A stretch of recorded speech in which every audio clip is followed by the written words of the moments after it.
3 days after a file stamped top secret archive was quietly opened in a county records office, a single sheet fizzed into life and began to burn through decades of official silence. It wasn't a photograph, a weapon report, or a dramatic autopsy. It was a ranger's log entry, scratched in a steady hand, short, exact, and impossible to ignore. The line gave a date, a ridge, and 3 words that had been whispered around campfires and in back rooms for a century. Deliberate, curious, intelligent. Tonight, you will hear what that log contains. Tonight, we will read the unsealed entry that, for the first time, on paper, claims that a forest ranger watched something in the wild behaving not like an animal reacting by instinct, but like a being making decisions. This is not folklore. This is an official observation recorded by a sworn National Forest Ranger, an entry later buried in a sealed administrative file. The revelation in that folder forces a rethink of what authorities, scientists, and skeptics thought they knew about Bigfoot. If you've ever wanted a single, credible case where trained personnel documented complex problem-solving and purposeful concealment, this is the case. If you've ever thought Bigfoot might be nothing more than misidentified wildlife or mass hysteria, what follows will push you to choose, cling to doubt, or face an uncomfortable reality noted by a public servant who signed his name and swore an oath. Over the next 20 minutes, we will open pages that were meant to stay closed. We will trace how the file moved from a ranger's field book into a sealed archive. We will meet the man who wrote the entry and read the precise observations that compelled agency lawyers to classify the record. We will lay out corroborating materials pulled from the folder, a field interview transcript, a grainy audio clip tucked into the margins, and statements from independent witnesses who later say they were pressured into silence. This video makes a promise and keeps it. By the end, you will know exactly what was written in the first officially documented observation of Bigfoot intelligence by a ranger in the field. And you will understand why that observation was treated as a potential national security concern. Prepare to have the familiar, cozy stories you've heard about the woods reframed. Prepare to learn what happens when a government file names intention instead of instinct. We begin with a name, Ranger Thomas Hale. We begin with a place, Timberline Ridge.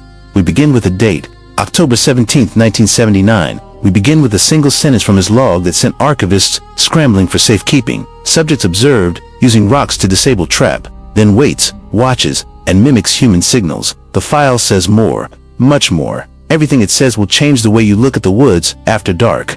Thomas Hale was not the sort of man whose notes you dismiss as campfire exaggeration. He spent 22 years on the Forest Service payroll. He taught navigation to rookies, led search and rescue teams, and filed incident reports that prosecutors used in court. He'd handled poaching, stings, arson investigations, endangered species recoveries, work that demands exactitude. His field book was famous inside the agency. For one thing, it was precise. Times, bearings, weather, and neat, methodical descriptions of disturbance patterns. When Hale wrote a line, people trusted it. That credibility is the first thing you need to understand about the folder that was sealed. The entry tucked inside looks at first like routine work, a trap check, a triggered camera, a note on tracks, the kind of thing supervisors expect to see in a ledger. But appended to that ordinary entry were 3 details that turned a local curiosity into a record that required higher review. First, Hale chose language that described purpose, not reflex. He didn't call the behavior odd or aggressive. He wrote of actions that read like decisions. Second, he included a hand-drawn diagram of the disturbed trap and surrounding debris, a careful sketch showing rock placement, footprint patterns, and sightlines. Third, he requested elevation, a chain of command consult that, tellingly, never appeared in the public incident tracker. Those 3 elements together are what made supervisors sit up and ask for more. The file's weight grows when you look at corroboration. That night, Hale spoke with State Wildlife Officer Marla Jensen, a career law enforcement professional with years of field interviews under her belt. Her statement is in the folder. She later told agency staff in a closed session that Hale's demeanor was steady, not one of a man inventing. She wrote, and that he recalled timing and sequence with unusual clarity. Timing matters. When you're trying to decide whether an animal acted on instinct or with intent, the order of events, pauses, and returns tell you a lot. Jensen's note framed Hale not as a storyteller, but as a trained observer. Beyond signatures and testimony, the unsealed folder contains the sort of physical traces that folklore usually lacks. There are environmental anomaly logs, repeated records of parallel trackways, caches of food placed in vantage spots, and altered trails that suggest route planning rather than random wandering. There are hair samples labeled in later lab notes as inconclusive, but the notes themselves read like a red flag. Lab technicians complained of contamination and a broken chain of custody. Still, they used strange phrases you don't see in ordinary wildlife reports: behavior-driven sample placement, and evidence appearing staged. Those words suggest the collectors thought the scene had been artfully arranged. And then there were the quiet, anonymous consults. Scientists, primatologists, and cognitive ethologists, whose work is normally public and peer-reviewed, appear in the record only as initials and buffered phone logs. Privately, they told agency lawyers that certain behaviors in Hale's description matched tests used to detect imitation, tool use, and problems. Publicly, those scientists were instructed to classify and advise rather than publish, a directive that helps explain why the observation didn't immediately appear in academic journals. The file rests on multiple pillars: a trained ranger's precise notebook, corroboration from fellow law enforcement, environmental oddities preserved as evidence, and the private alarm of specialists who saw patterns they couldn't yet justify in print. What finally tipped the balance was a single word Hale wrote in the margin: intent. When a career ranger trained to document instinct and danger uses a word that names purpose, agencies treat that as a different category of risk. If something in the woods is merely clever, that's one thing. If it is capable of observing human methods and altering behavior to avoid them, entire operational plans change. You either mobilize teams to learn more, or you seal the record to control information. In Hale's case, both happened. The entry moved from a ranger's routine log into a locked file, and the question it raised, not what the woods hide, but what the woods understand, was quietly elevated to the highest internal levels. Before we open Hale's pages, you need context, because the thing that made his entry so alarming wasn't a single spooky moment. It was a sequence. For weeks, the ridge had been offering a pattern that didn't fit the usual wildlife script, not random cleverness, but something that read like an exam answer left by a test taker. In the months before October 17, 1979, field crews found traps that hadn't simply been torn apart by chance. Snares were cut cleanly at hinge points, not jagged like a raccoon's teeth. Bait was taken and then replaced with pieces of roughly the same weight pine knots and clumps of moss set where meat had been, creating the appearance of undisturbance. Stones were moved in ways that suggested a scent trail had been rerouted, not chewed through. Biologists kept field notes that, when you read them together, look less like separate incidents and more like edits to the same paragraph. The agent approaches, assesses, corrects, and leaves. Those earlier entries cross-referenced in Hale's file carry a chilling line repeated in various hands: corrective interference. One wildlife tech wrote that a trap's trigger plate had been jammed by a smooth stone laid over it, positioned with the precision of someone who knew how the mechanism would react. Another noted a line of small, deliberate prints stepping around the device, then larger prints appearing as if an inspector walked in to check the work. The pattern put forward a terrifying possibility. This wasn't curiosity or hunger, it was observation followed by intervention. There is also an audio cassette in the folder, preserved in a way that reads like a confession taped inside an envelope. The game recorder, set up to capture nocturnal activity, caught a sequence that made the primatologists in the file lean in. A human whistle short, 2 notes was answered not by random barking or wind, but by a patterned reply. The returned sound matched the whistle's rhythm and cadence, paused when the human paused, and resumed in time with the human. Listeners who later heard the recording in private sessions described it as test-like, a call and response being established to see what would happen. It wasn't a wild call, it was an experiment, and the subject, apparently, participated. What Hale tracked in his preparatory notes reads like an investigator's checklist. Trails began and ended at precise landscape, features rock cairns, standing deadwood, overlooks food caches, were placed in spots that could be watched from a distance, but were off the beaten path for most humans. When equipment was involved, bait stations, traps, scope cameras to interference was surgical, wires snipped at weak points, trip plates eased with flat stones, bait removed, but swapped with decoys to simulate untouched equipment. Hale circled the same phrase in margin notes until you could see the urgency. Observes human behavior, adapts response. One example he recorded stands out in the file. Biologists had left fresh bait on a stump and, the next morning, found an object of equal mass in its place, a fist-sized stone, positioned neatly where the bait had been. No tooth marks, no saliva, no sign of an animal gorging. It was a substitution, deliberate and precise. As if the subject wanted to leave a message, the bait was seen and handled, but the promise of food was denied. That action reads less like theft and more like mimicry of human expectation, keeping the human's pattern while breaking its purpose. The technical notes in the folder amplify the unease. Sample hairs labeled later as inconclusive came with lab memos, complaining about contamination and a broken chain of custody, unfortunate and suspicious. One technician's note used phrasing you don't see in a run-of-the-mill wildlife report: behavior-driven sample placement. Another wrote that certain items appeared staged. Those are not idle words. They suggest that evidence was sometimes arranged in ways that implied intention, not scavenging. And then there are the anonymous consults tucked into the file, primatologists and cognitive ethologists who, by professional habit, think in tests and controls. In private calls logged by the agency, those experts flagged elements of Hale's descriptions that match standard markers of higher cognition, mimicry that maps to human gestures, use of objects to alter mechanical function, and consistent problem-solving across separate incidents.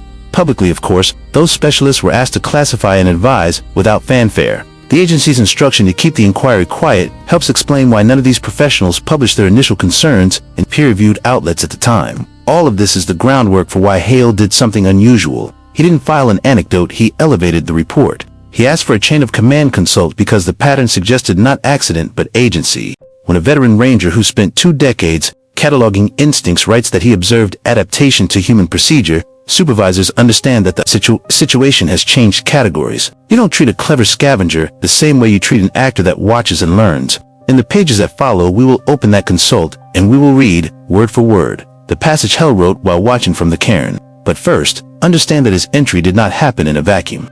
It was the last clear observation in a string of deliberate edits to the forest script. The moments leading up to his signature are the reason the file was sealed, not to hide a story for drama's sake, but to buy time to figure out how to study something that appeared to be studying us back. The moment we must linger on is printed in a small, neat hand in Hale's field book. The passage that turns routine ranger shorthand into a declaration. Read as he wrote it. The entry begins with the ordinary time, place, weather. It finishes with a sentence that made supervisors in the regional office exchange urgent private memos. October 17, 79, 1432, Timberline Ridge. Track line observed leading east from trap site. Small prints, then 2 large prints, parallel.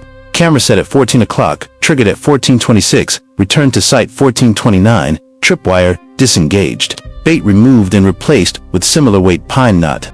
Stones placed on trigger plate, deliberate placement to secure neutralization. Subject observed from 70 meters on camera. Subject approaches, kneels, manipulates rock placement, observes trap mechanism with lingering focus. Subject performs repeated snapping, whistling pattern after human whistle at 1434, then turns and mimics my hand wave from previous patrol. Waits until I withdraw.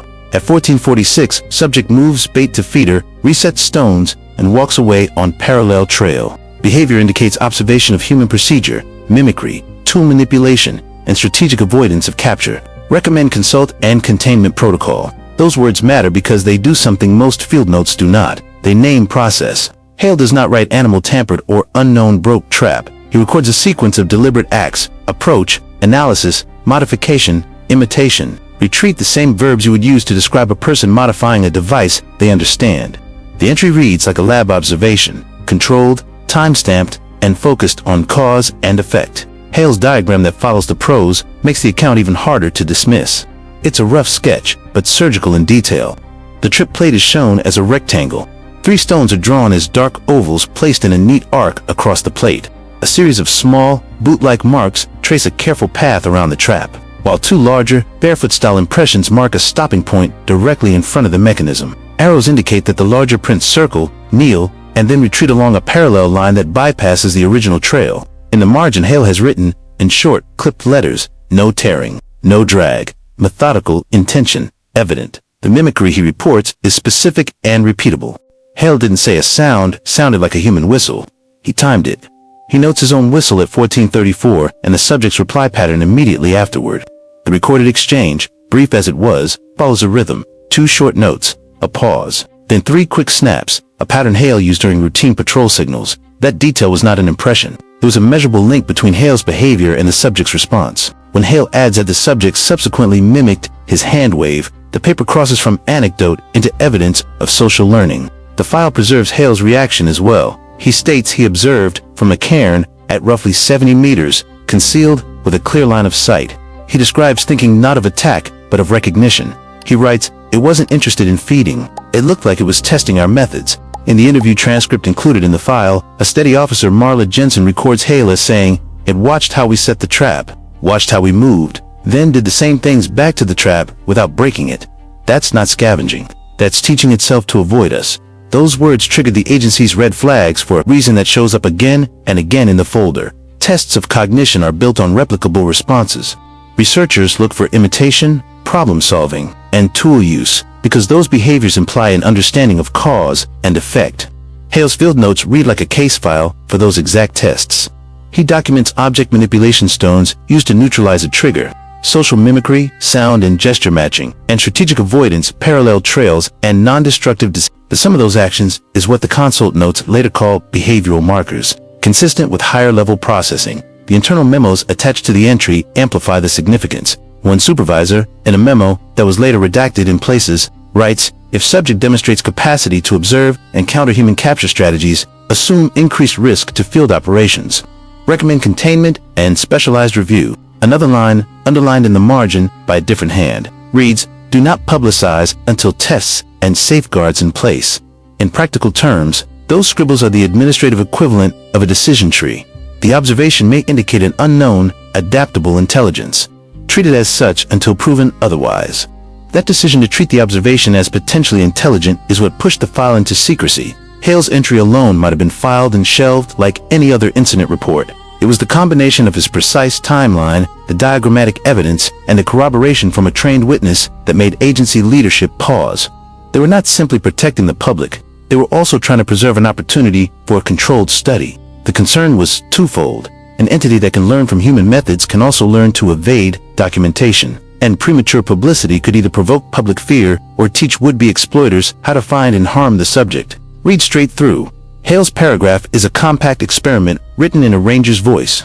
He sets up a human action, the trap, observes the subject's interaction, notes causality stones, neutralize trigger, then notes social learning mimicry of whistle and wave, and records the outcome resetting the trap, leaving that as the pattern scientists use to infer learning and intent. For the first time on paper, in a public service record, a sworn ranger named an annual mystery and turned it into a behavioral claim. This subject was not only present in the woods, it was thinking about us. Once Hale's observation was written down, the file pivoted from report to plan.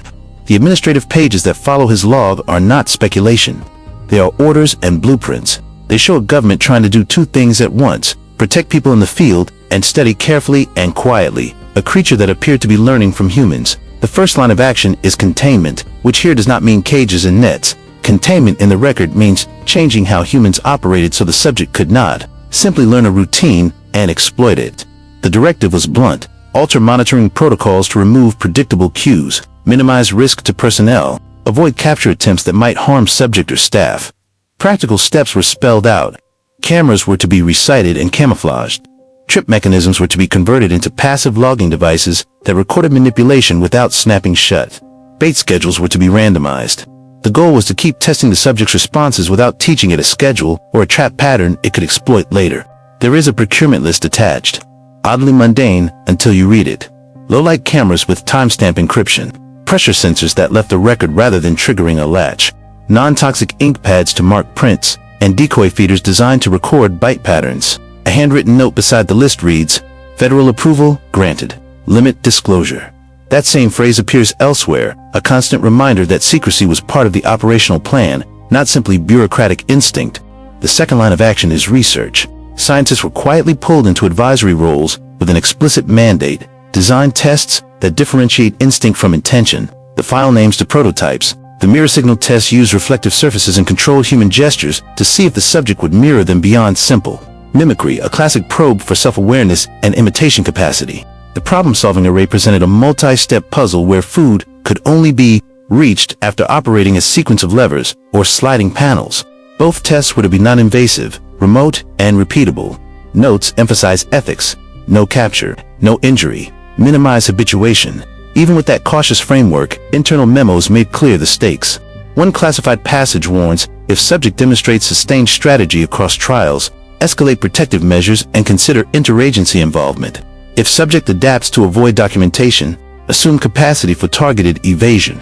In plain language, if the entity learned to beat the tests, it could also learn to avoid surveillance and manipulate human behavior. That possibility pushed some managers toward stricter secrecy, not to hide findings from the public alone, but to prevent the subject from learning human detection methods and to avoid giving opportunists a roadmap. The file records two corroborating civilian accounts that help justify the response. A longtime trapper described finding bait caches replaced with stones carved and positioned to mimic the original. He called it a signature and swore he had seen pattern where he expected randomness. A retired wildlife biologist recounted returning to a game corridor and discovering low branch walls constructed to divert deer, not a den, but an engineered alteration of landscape. Both accounts were filed with sketches and photographs. Both were redacted in places, and both are referenced by supervisors as evidence the subject was not just avoiding capture but shaping its environment in predictable, repeatable ways. Those entries raise legal and ethical questions. The file explicitly flags, if an organism displays intention, does it qualify for protections beyond wildlife statutes? What laws apply when a non-human actor manipulates property? The record contains a short, tentative legal review. There are no clear precedents for a free-ranging, possibly intelligent primate that is neither invasive species nor a domesticated animal. The memo reads like a warning, more than guidance. Policy gaps exist. Exercise caution in public communications. Consult DOJ if escalated. In other words, the bureaucracy recognized it was operating in uncharted law. A parallel thread in the folder addresses public safety and messaging. The recommendation was to manage information tightly, release only verified, non-sensational updates, prevent the disclosure of exact locations, and coordinate with local authorities to discourage vigilantism. One internal advisory put it bluntly: publicity could lead to harm, both to subjects and citizens. Do not authorize independent capture missions. That concern helps explain the file's secrecy. Officials believed premature publicity would either spark panic or teach people how to find and abuse the subject. Ultimately, the file solution is not violence or exhibition. It is to outthink the strategy recorded is defensive and patient. Change human routines, collect methodical behavioral data, and let patterns emerge that can be tested and peer-reviewed. The emphasis is on capture by proof, a chain of verifiable observations and experiments that could stand up to scientific scrutiny, rather than capture by force. There is an unmistakable urgency threaded through those pages. The instructions are careful because the observers had already seen consequences of carelessness: altered traps, staged bait, modified trails. The final, most urgent note in the unsealed section is a directive to field teams and cooperating scientists. Do not attempt direct capture, document with time-stamped and non-invasive tools, preserve scene integrity, and report findings through secure, approved channels. The record closes that section with a sentence written in a different hand and underlined twice. Assume learning, assume intent, adjust operations accordingly. Read together. These plans tell you what the bureaucracy thought mattered most. The subject could learn, adapt, and conceal. The right response, the file argues, is not to hunt for trophies, but to build evidence the way any scientist would, slowly, ethically, and defensively. That choice explains both the agency's secrecy and its caution. It also explains why Hale's simple field note, translated into protocol, changed how an entire region was managed. Once you accept the possibility of an observing mind in the woods, you stop acting like the woods are merely wild. You begin to act like they are watched. If the unsealed file taught us one practical lesson, it was this: when intelligence is the variable, patience and protocol matter more than bravado. Here's how to act now in the field, after an encounter, and when you decide to make the evidence count. Observe, don't engage. If you stumble on a disturbed trap, an arranged pile of stones, or a bait cache moved with care, keep your distance. In Hale's case, the subject watched from a cairn and adapted when it knew it was watched. Approaching changes behavior, destroys context, and may teach the subject to avoid human presence. Leave the scene as you found it, unless moving is unavoidable for safety. Timestamp everything. Start continuous recording immediately. Use your phone or a dedicated camera, but do not rely on a single device. If you have two phones or a spare camera, start them at staggered times and angles. The subject may avoid one field of view, but not multiple. Keep recordings raw and unedited. Preserve original files and metadata. Changing or compressing footage weakens credibility. Note the exact time in a written log and include it verbally at the start of any recording so the timestamp is verifiable. Preserve the scene. Photograph the overall area first, wide shots that show landscape features, then medium and close shots. Include scale. A ruler, coin, or tape measure is ideal. But if you must avoid leaving objects, photograph known references, a tree of a measurable girth, a trail marker. Do not rearrange rocks, branches, or bait. If you must move something to prevent harm, for example, to stop an active tripwire from injuring a human, photograph it thoroughly first and log what you did and why. Minimize your human signature. Turn off flash and bright lids. Use low glow or infrared modes when possible. Avoid wearing strong-smelling lotions or food on your person. If you visit a site repeatedly, vary your schedule and routes. Hale's file shows subjects learning repeated patterns. Unpredictability exposes learning, and adaptation while routine teaches concealment. Use simple, non-invasive testing tools only when you are trained to do so. The file favored devices that recorded manipulation without harming the subject: pressure sensors, passive ink pads, and sealed data loggers. Do not attempt capture, baiting for dependency, or anything that risks injury. If you are not a trained researcher, refrain from placing experimental devices. Instead, document and pass the information to qualified teams. Handle physical samples correctly. Wear gloves. Put hair fibers or plant material into clean sealable bags or containers. Label each with date, time, GPS coordinates, and your name. Maintain a written chain of custody: who collected the sample, when, and where it was stored. Contamination and sloppy handling is why many promising early samples were discounted in Hale's era. Secure and backup data. Make multiple copies of photos and audio stored on separate devices or encrypted cloud services. Keep original files unaltered. Do not open or modify raw audio or video if you aim for forensic review. Record a written log that corresponds to each file: file name, device, start and end times, device clock, drift if you noticed it, weather, and witness names. Report through responsible channels. If you choose to notify authorities, be concise and factual: location, date, and time, what you observed, what you preserved, and whether you perceived immediate danger. Ask how they recommend you proceed and whether they have secure channels for submitting evidence. If official channels respond with secrecy, follow the file's advice to also contact independent experts, university ethologists, primate cognition researchers, or reputable independent investigators, using encrypted email and vetted contacts. Protect privacy and location. Do not post raw coordinates or detailed site photos on public social media.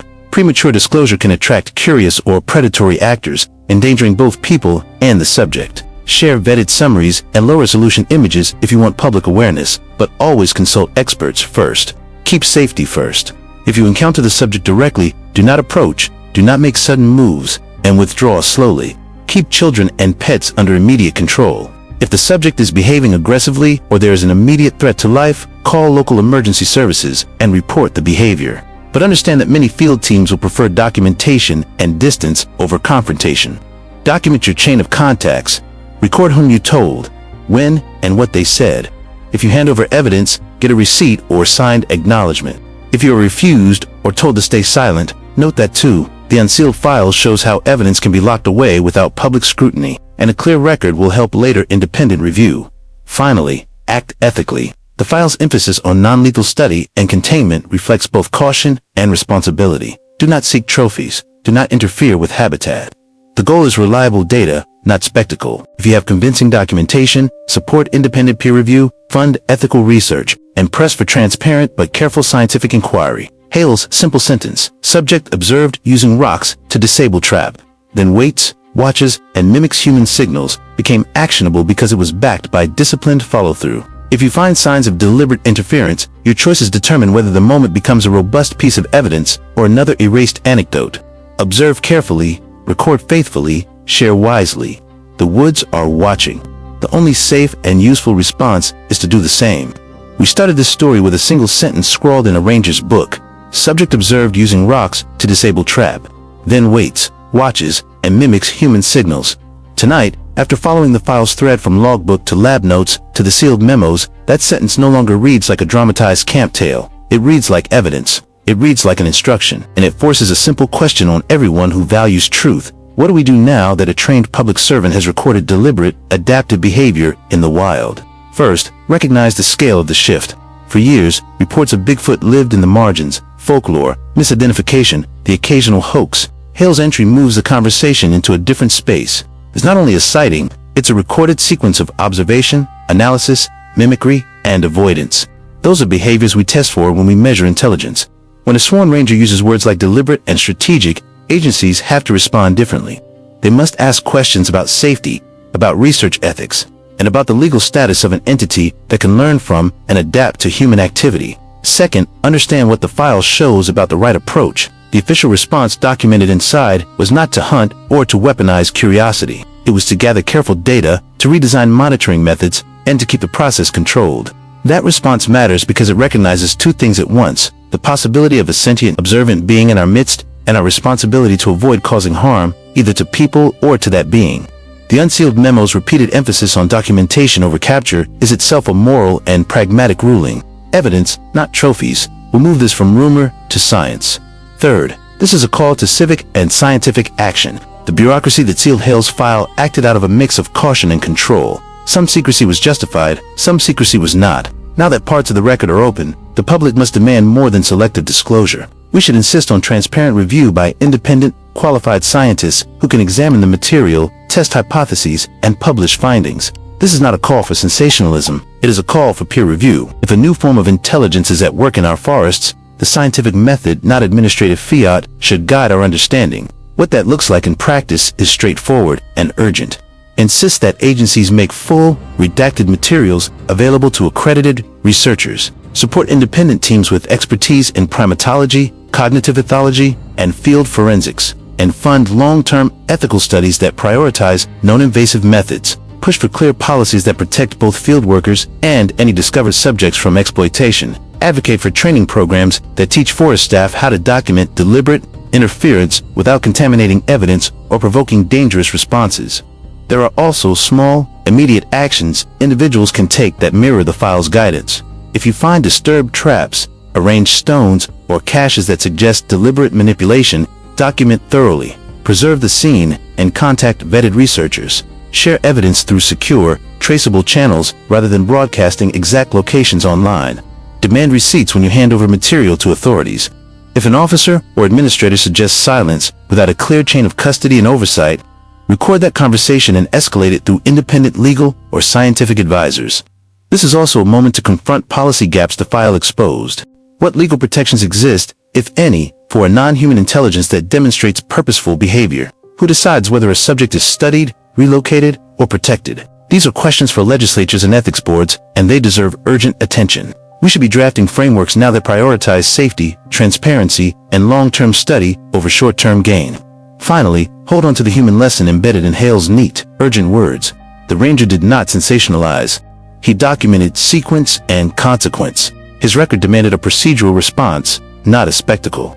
If we handle this revelation with the same discipline, we stand to learn something profound about intelligence, adaptation, and the hidden lives around us. If we handle it with panic or greed, we will lose data, we will endanger people, and we may destroy the very subject we claim to want to understand.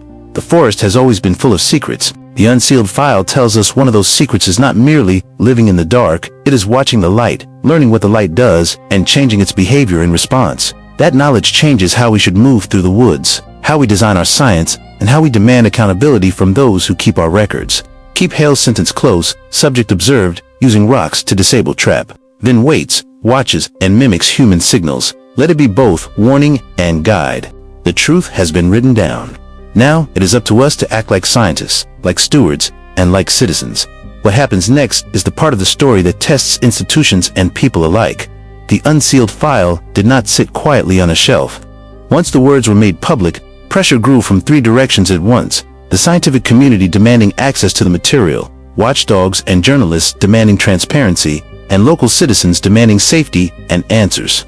Out of that pressure came a messy, necessary reckoning and a set of practical steps anyone paying attention should know. First, the immediate administrative fallout. Regional officials rapidly assembled a review panel made up of wildlife managers, legal advisors, and ethicists. Some offices doubled down on secrecy, arguing that leakage would endanger field staff and the subject itself. Others shifted toward openness, releasing sanitized logs and redacted diagrams.